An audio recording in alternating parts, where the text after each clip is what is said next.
Bienvenidos a Familiares de Crímenes Reales. Hoy los llevamos a la pacífica comunidad de Sedona, Arizona, a menudo asociada con la sanación y la tranquilidad. La ciudad quedó consternada cuando el cuerpo de un joven de 19 años fue descubierto en circunstancias impactantes y extrañas.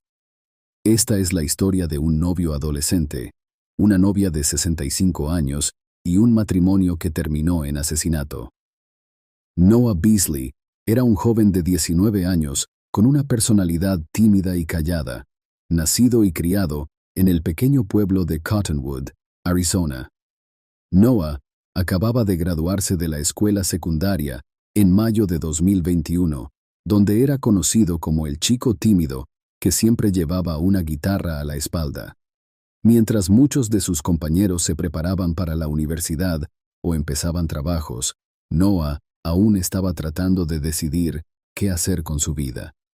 Tenía una pasión por la música y soñaba con convertirse en músico algún día, pero aún no había decidido cómo hacer realidad ese sueño. Noah vivía con su madre, Jenna Beasley, en un modesto remolque en las afueras del pueblo. Su situación financiera era difícil. Jenna era una madre soltera que había luchado por llegar a fin de mes durante la mayor parte de la vida de Noah, especialmente después de perder su trabajo debido a la recesión económica causada por la pandemia. El estrés de sus dificultades financieras pesaba mucho en Noah. A menudo se sentía responsable de ayudar a su madre, que estaba profundamente endeudada. A pesar de su naturaleza callada, Noah tenía un buen corazón. Era el tipo de persona que se desviviría por ayudar a los demás, incluso cuando él mismo estaba luchando. En los días previos a su muerte, Noah estaba en una situación extraña. Apenas una semana antes, se había casado con Gertrude Jordy Harford, una mujer de 65 años retirada. Jordy era conocida por su estilo de vida extravagante y había estado casada varias veces antes. Insistió en una gran boda que tuvo lugar en un lujoso resort cercano en Sedona. La boda fue exagerada, con decoraciones costosas, un menú gourmet y un vestido de novia de diseñador que Jordy había mandado hacer especialmente. Sin embargo, su novio, Noah, parecía fuera de lugar en el evento. Se veía nervioso e inseguro sobre toda la situación.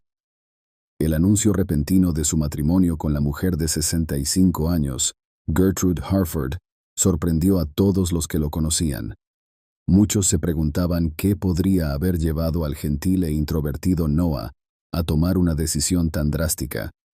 Algunos especulaban que estaba relacionado con las dificultades financieras de su madre, mientras que otros temían que estuviera siendo manipulado. La relación de Noah con Jordy no solo era inusual por su diferencia de edad. Jordy era una persona exigente y controladora. A menudo hacía berrinches cuando las cosas no salían como ella quería, y Noah se sentía cada vez más abrumado por su comportamiento. Le confió a su madre sus dudas y miedos, pero Jenna lo animó a quedarse en el matrimonio. Como resultado, Noah se sentía atrapado, dividido entre los deseos de su madre y su creciente incomodidad con su nueva vida. Al momento de su muerte, Noah aún intentaba adaptarse a su nueva realidad. Se había distanciado de sus amigos y pasaba la mayor parte de su tiempo en su nuevo hogar con Jordy. Su sueño de convertirse en músico parecía más lejano que nunca. Era un joven que había perdido el rumbo, incapaz de ver un futuro que tuviera sentido para él. En la mañana del 8 de octubre de 2021, el pacífico pueblo de Sedona fue sacudido por un macabro descubrimiento. A las 8:30 a.m., Marjorie Lane, una vecina de 82 años, estaba haciendo su caminata diaria cuando notó algo inusual en la lujosa casa de Gertrude Harford Beasley. Las cortinas estaban cerradas y la puerta principal estaba entreabierta. Marjorie, quien había vivido en el vecindario por más de 30 años, encontró esto extraño, especialmente porque Jordy era conocida por su estricta rutina y normalmente tenía todo en perfecto orden. Curiosa y preocupada, Marjorie decidió revisar la casa. Mientras se acercaba, llamó, pero no obtuvo respuesta. Vacilante, Entró y de inmediato notó un fuerte olor amargo. Fue entonces cuando vio a Noah Beasley tendido inmóvil en el suelo de la sala de estar. Su cuerpo estaba apoyado contra el sofá, y alrededor de él había varias botellas de pastillas vacías, todas medicamentos recetados. Un vaso de agua medio vacío estaba en la mesa de café junto a él. Marjorie se quedó paralizada por el shock. Su corazón se aceleró. Conocía a Noah y no podía creer lo que estaba viendo. Conteniendo las lágrimas, rápidamente sacó su teléfono y marcó el 911, con las manos temblorosas mientras daba a la operadora la dirección y explicaba lo que había encontrado. Cuando la operadora del 911 le pidió que buscara signos de vida, Marjorie vaciló, pero hizo lo que le indicaron. Se arrodilló junto a Noah y le sacudió suavemente el hombro, llamándolo por su nombre. No hubo respuesta. Pudo ver que su rostro estaba pálido, sus labios ligeramente azules y que había dejado de respirar. La mente de Marjorie estaba acelerada. Recordó la boda apenas una semana antes, donde Noah había lucido tan fuera de lugar, parado junto a la mucho mayor Gertrude en su extravagante vestido de novia. No podía entender cómo las cosas habían salido tan mal tan rápido. Con lágrimas corriendo por su rostro, permaneció en el teléfono con la operadora del 911 hasta que llegaron la policía y los paramédicos. Las autoridades rápidamente declararon muerto a Noah en la escena. Marjorie, sacudida y devastada, fue escoltada afuera, donde se sentó en la acera mirando fijamente la casa donde la joven vida de Noah había terminado trágicamente. La policía llegó a la residencia Hartford Beasley poco antes de las 9 a.m. del 8 de octubre de 2021. Liderando la investigación estaba la detective Marla Grundahl, una investigadora experimentada del Departamento de Policía de Sedona, conocida por su agudo instinto y su actitud seria. La detective Grundahl no perdió tiempo en evaluar la escena. Acompañada por el oficial Tom Jenkins, un joven recluta entusiasta, entraron en la casa que ahora se había convertido en el centro de un trágico misterio. La sala de estar, donde se encontró el cuerpo de Noah, estaba inquietantemente silenciosa. Los lujosos muebles y la decoración de buen gusto contrastaban drásticamente con la figura sin vida en el suelo.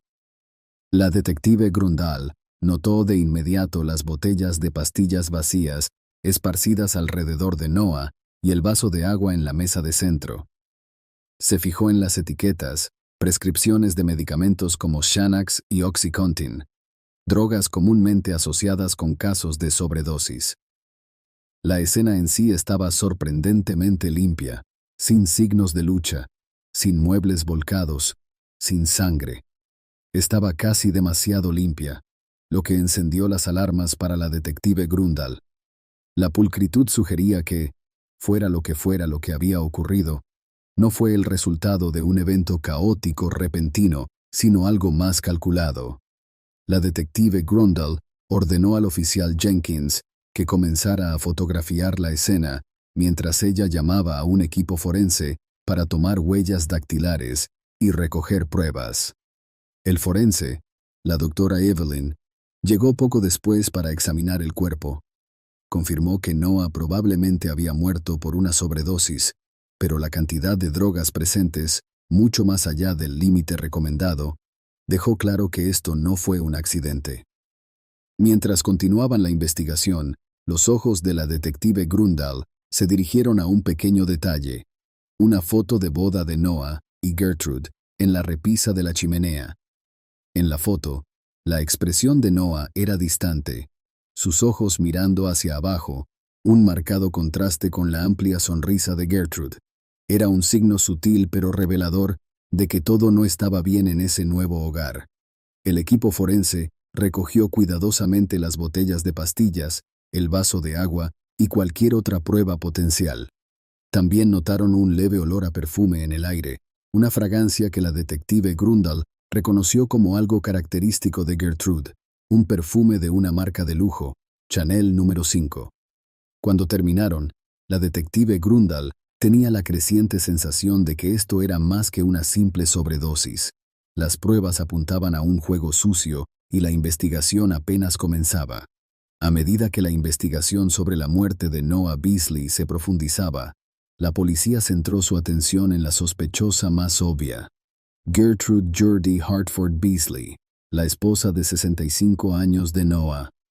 Jordy era una figura bien conocida en Sedona, infame por su estilo de vida extravagante y su personalidad dominante. Nacida en la riqueza, Jordy había estado casada varias veces, cada unión terminando en un amargo divorcio.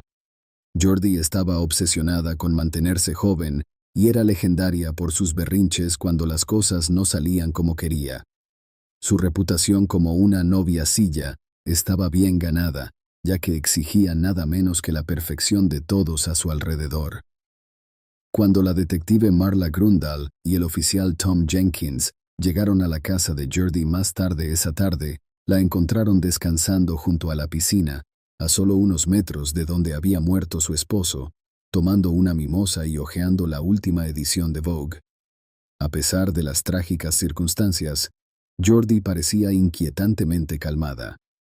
Vestida con un caftán de diseñador y unas enormes gafas de sol, exudaba un aire de indiferencia que llamó de inmediato la atención de la detective Grundle. Jordy saludó a los oficiales con una sonrisa, pero no le llegó a los ojos.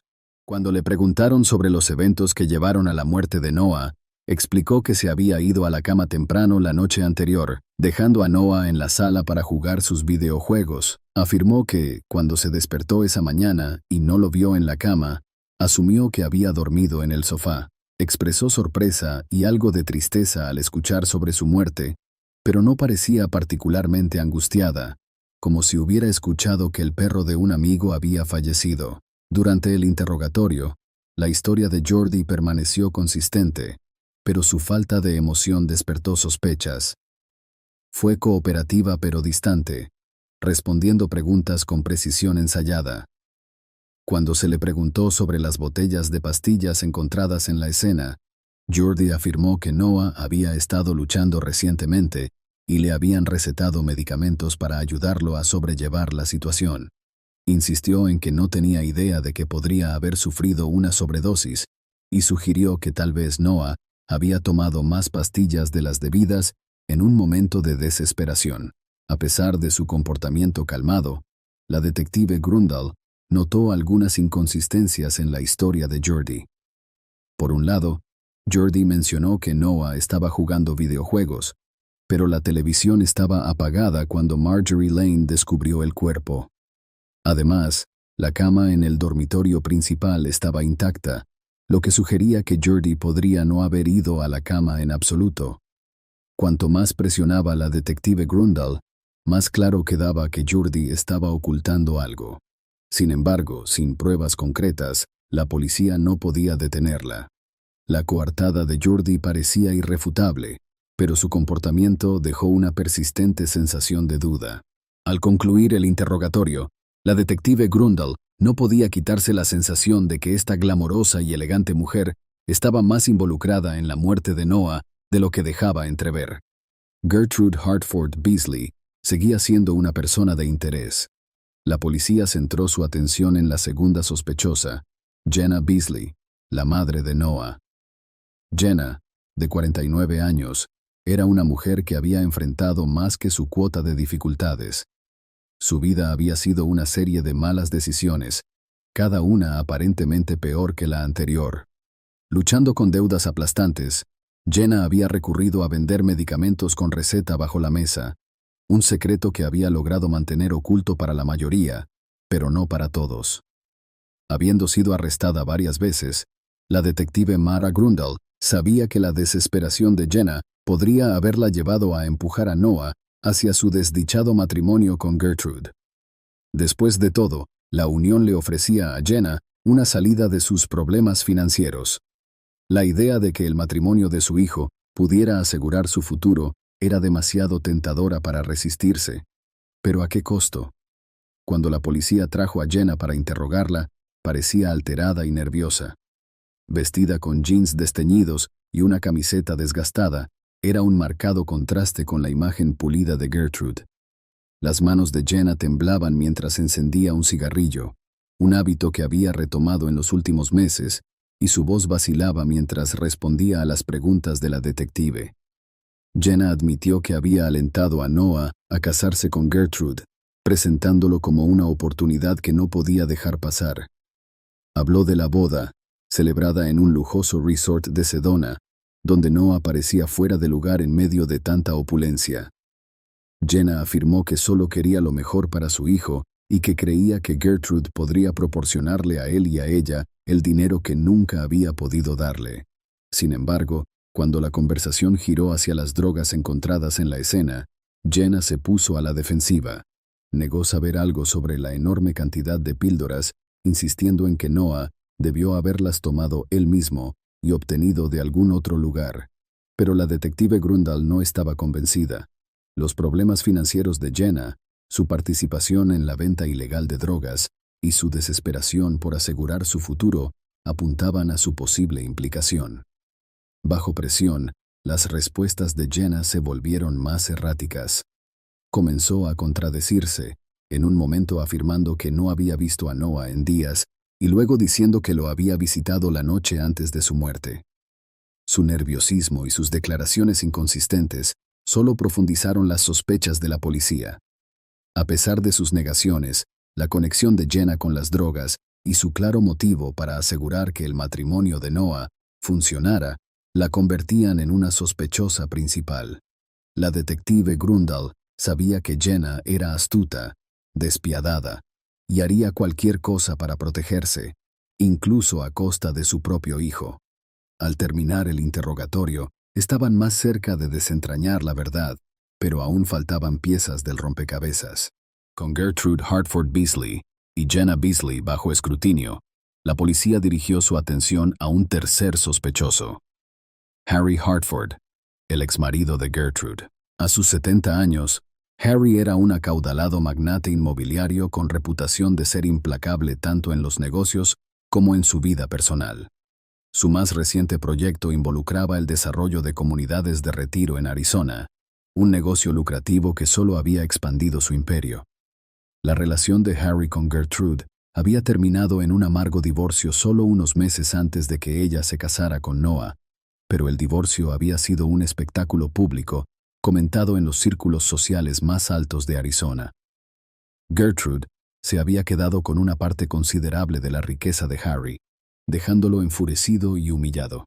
El momento del matrimonio de Noah con Gertrude, un joven juguete, solo añadía sal a la herida.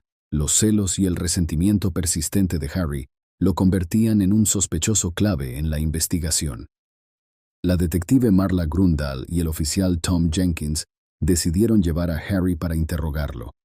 Cuando llegaron a su extensa propiedad, lo encontraron en su oficina en casa, rodeado de documentos legales y planos arquitectónicos. Harry lo saludó con un apretón de manos firme. Su actitud era confiada y controlada. A diferencia de Jenna, que había estado nerviosa y agitada, Harry estaba calmado y sereno, casi como si hubiera esperado su visita. Durante el interrogatorio, Harry fue cooperativo, pero sus respuestas estaban cuidadosamente medidas. Admitió que estaba enojado por el nuevo matrimonio de Gertrude, describiéndolo como una bofetada en mi maldita cara. Sin embargo, negó cualquier participación en la muerte de Noah.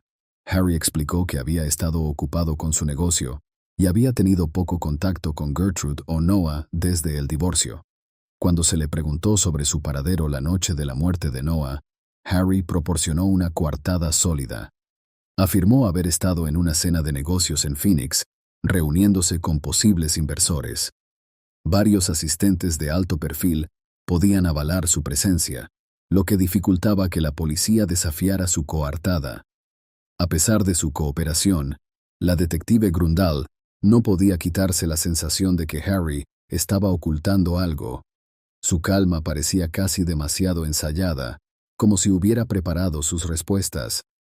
El hecho de que hubiera sido visto discutiendo con Gertrude unos días antes de la muerte de Noah solo añadía a las sospechas. Testigos informaron de un intercambio acalorado entre los dos en un club de campo local, donde Harry supuestamente Le había dicho a Gertrude que lamentaría su divorcio. Aunque la policía no tenía suficientes pruebas para arrestar a Harry, su posible motivo, celos y venganza, lo mantenía firmemente en su radar. La investigación estaba lejos de terminar, y la detective Grundle sabía que tenían que profundizar más para descubrir la verdad. El 15 de octubre de 2021, justo cuando la investigación parecía estancarse, surgió una prueba nueva y crucial. Era una tarde fresca y soleada, con nubes comenzando a formarse sobre Sedona. La detective Marla Grundle estaba en la estación revisando los archivos del caso una vez más, cuando el oficial Tom Jenkins entró corriendo con un sobre sellado. Había sido entregado de manera anónima a la estación esa mañana, lo que de inmediato levantó sospechas. Dentro del sobre había una unidad flash USB. El contenido de la unidad era impactante. Una serie de mensajes de texto entre Gertrude Hartford Beasley y un contacto desconocido, fechados pocos días antes de la muerte de Noah. Los mensajes detallaban el plan que Gertrude había estado tramando para divorciarse de Noah y excluirlo de su testamento, usando su conocimiento de los negocios ilegales de drogas de Jenna Beasley como palanca legal. Los mensajes estaban llenos de la frustración de Gertrude con la actitud taciturna de Noah y su poco entusiasta desempeño sexual como esposo y su creciente impaciencia por deshacerse de él. El sexo con él es tan aburrido, se quejaba. Un mensaje decía, su es más pequeño que mi dedo anular. Otro inquietante texto afirmaba, si esa de Jenna cree que se va a salir con la suya, está muy equivocada. Me aseguraré de que ella y ese pequeño paguen. Los mensajes proporcionaron una visión crucial del estado mental de Gertrude y de sus intenciones. Quedó claro que había estado orquestando un plan para eliminar tanto a Noah como a Jenna de su vida. Pero los mensajes también insinuaban la participación de una tercera persona, alguien que estaba ayudando a Gertrude a obtener información sobre el tráfico de medicamentos recetados de Jenna. La detective Grunwald y su equipo comenzaron de inmediato a rastrear el origen de los mensajes y descubrieron que el contacto anónimo era en realidad uno de los investigadores privados de Gertrude, alguien a quien había contratado para desenterrar trapos sucios sobre Jenna en los días previos a su matrimonio con Noah. Este investigador había descubierto el historial de tráfico de drogas de Jenna y estaba proporcionando a Gertrude la información que necesitaba para ejecutar su plan. La nueva evidencia pintaba un retrato condenatorio de Gertrude como una mujer manipuladora y vengativa, dispuesta a hacer cualquier cosa para obtener lo que quería. También planteaba serias dudas sobre el papel de Jenna en la muerte de Noah. ¿Había descubierto Jenna el plan de Gertrude y actuado por desesperación, o era simplemente una pieza en el retorcido juego de Gertrude? Con esta nueva evidencia en mano, la policía intensificó su enfoque tanto en Gertrude como en Jenna. La investigación tomó un nuevo sentido de urgencia al quedar claro que la verdad era mucho más compleja de lo que nadie había sospechado al principio. Las piezas comenzaban a encajar, pero la historia completa aún no se había revelado. El 20 de octubre de 2021, mientras la investigación llegaba a su punto crítico, la detective Mara Grunwald recibió un avance importante. Tras analizar los mensajes de texto encontrados en la unidad USB y cruzarlos con los registros telefónicos, quedó claro que Jenna Beasley, la propia madre de Noah, estaba detrás de la trama mortal. Jenna había estado utilizando a su hijo como un peón sexual, impulsada por la desesperación y la codicia. La policía ahora tenía suficientes pruebas para arrestarla. Jenna Beasley, de 49 años, era una mujer que veía la vida como una lucha constante. Aplastada por deudas y acosada por malas decisiones, Jenna veía el matrimonio de Noah con Gertrude como su boleto para salir de la ruina financiera. Estaba aterrada de que Noah, quien no era conocido por tener interés sexual en mujeres, dejara a Gertrude, destruyendo las esperanzas de Jenna de tener un suministro constante de dinero. Para evitar que eso ocurriera, Jenna había estado suministrando en secreto a Noah medicamentos con receta y potenciadores sexuales para mantenerlo dócil y activo sexualmente. Pero su plan salió terriblemente mal cuando Noah, accidentalmente, tomó mucho más de lo que ella había previsto. El giro llegó cuando se reveló que Gertrude, insatisfecha con la falta de entusiasmo sexual de Noah como esposo, había estado planeando divorciarse de él y apartar tanto a él como a Jenna de su vida. Había descubierto los negocios ilegales de Jenna y planeaba utilizar esa información para mantenerlos fuera de su dinero. Pero Jenna, desesperada por mantener el matrimonio intacto, tomó el asunto en sus propias manos. La noche de la muerte de Noah, Jenna le había dado una dosis más fuerte de los medicamentos con la intención de calmarlo, pero Noah, angustiado por su matrimonio sin amor y temeroso de la ferocidad de Gertrude, tomó aún más píldoras por su cuenta, lo que llevó a una sobredosis fatal. Jenna no había planeado matar a su hijo, pero sus acciones provocaron directamente su muerte. Cuando la policía confrontó a Jenna con las pruebas, inicialmente lo negó todo. Su comportamiento era frenético y en pánico, un marcado contraste con su anterior calma. Pero cuando la detective Grunwald le presentó los mensajes incriminatorios y los registros telefónicos, las defensas de Jenna se derrumbaron. Jenna afirmó que nunca había tenido la intención de matar a su hijo, solo mantenerlo en el matrimonio hasta que pudieran asegurar su futuro financiero. El arresto de Jenna conmocionó a las pequeñas comunidades de Sedona. La familia de Noah quedó devastada por la revelación de que su propia madre había causado su muerte. La comunidad, ya sacudida por las extrañas circunstancias del matrimonio, ahora luchaba por enfrentar la trágica realidad de que la codicia y la desesperación habían llevado a una pérdida tan sin sentido. Mientras Jenna era llevada esposada, parecía entumecida, incapaz de comprender por completo la gravedad de sus acciones. La familia Beasley, abrumada por el dolor, expresó su tristeza e incredulidad, luchando por aceptar lo que había sucedido. El arresto marcó el final de un capítulo oscuro en la historia de Sedona, pero el dolor y la conmoción permanecerían durante mucho tiempo. El juicio de Jenna Beasley comenzó a principios de diciembre de 2022. La sala del tribunal estaba repleta de reporteros de medios como el Arizona Republic y True Crime Weekly, ansiosos por cubrir los impactantes detalles del caso. La fiscalía, encabezada por el fiscal adjunto Mark Christensen, de 42 años, presentó a Jenna como una mujer manipuladora y desesperada que había puesto sus propias necesidades financieras por encima de la vida de su hijo. Christensen, conocido por su aguda inteligencia y su implacable búsqueda de justicia, argumentó que las acciones de Jenna fueron premeditadas y motivadas por la codicia. Señaló los mensajes de texto, los registros telefónicos y la propia confesión de Jenna como pruebas irrefutables de su culpabilidad. La defensa, a cargo de la defensora pública Carita Vázquez, de 28 años, contrarrestó, retratando a Jenna como una madre angustiada que había cometido un terrible error. Vázquez, una abogada experimentada con reputación de compasión, argumentó que Jenna nunca tuvo la intención de matar a Noah.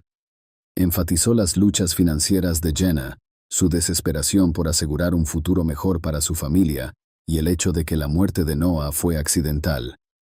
Vázquez apeló a la simpatía del jurado, pidiéndoles que consideraran las difíciles circunstancias de Jenna y la presión bajo la que estaba.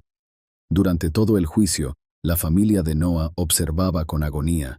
Las acciones de su madre habían destrozado a su familia, y el dolor era evidente en sus expresiones llorosas. El caso de la fiscalía era sólido, pero los argumentos de la defensa en favor de la indulgencia resonaron en algunos miembros del jurado. El 15 de diciembre de 2022, el jurado emitió su veredicto. Jenna Beasley fue declarada culpable de homicidio involuntario. El jurado creyó que, aunque las acciones de Jenna habían causado la muerte de Noah, no había suficientes pruebas para demostrar que ella hubiera tenido la intención de matarlo. La sala del tribunal quedó en silencio cuando se leyó el veredicto, con Jenna mostrando poca reacción, su rostro pálido e inexpresivo. El juez sentenció a Jenna a 10 años de prisión, con la posibilidad de libertad condicional después de 5 años. La sentencia fue recibida con reacciones mixtas. Algunos sintieron que era demasiado indulgente, dada la trágica pérdida de la vida de Noah, mientras que otros creían que era justa, considerando las desesperadas circunstancias de Jenna. Para la familia de Noah, el veredicto no trajo mucho consuelo. Se quedaron lidiando con la realidad de que su ser querido se había ido, arrebatado por la misma persona que se suponía debía protegerlo. La ciudad de Sedona también quedó procesando los perturbadores eventos que habían ocurrido en su seno, un recordatorio sombrío de cómo la codicia y la desesperación pueden llevar a acciones impensables. En los meses posteriores a la sentencia de Jenna Beasley, el impacto del caso continuó resonando profundamente dentro de la comunidad de Sedona. El juicio había dejado una marca duradera en todos los involucrados, desde la familia Beasley hasta los residentes locales. Jenna Beasley fue enviada al complejo penitenciario estatal de Arizona en Perryville, una instalación de alta seguridad cerca de Phoenix. En la prisión, Jenna enfrentó un entorno desafiante. Su caso había recibido una atención mediática significativa, y a menudo era objeto de chismes y juicios de sus compañeras internas. El sistema penitenciario le ofrecía pocas oportunidades para la rehabilitación y el apoyo, lo que la dejaba con tiempo para reflexionar sobre las trágicas consecuencias de sus acciones. Jenna pasaba su tiempo participando en programas penitenciarios dirigidos a abordar problemas de abuso de sustancias y salud mental, con la esperanza de encontrar algún sentido de redención y prepararse para su eventual liberación. A pesar de la agitación, la vida en Sedona gradualmente volvió a la normalidad. La ciudad organizó un memorial para Noah en un parque local, al que asistieron amigos, familiares y residentes que deseaban honrar su memoria. El evento incluyó música en vivo y discursos que celebraban la vida y los sueños de Noah. Fue un recordatorio sombrío del joven cuya vida fue truncada y ofreció a la comunidad una oportunidad de unirse y apoyarse mutuamente. En cuanto a la cobertura mediática, eventualmente se desvaneció, dando paso a nuevas historias y desarrollos.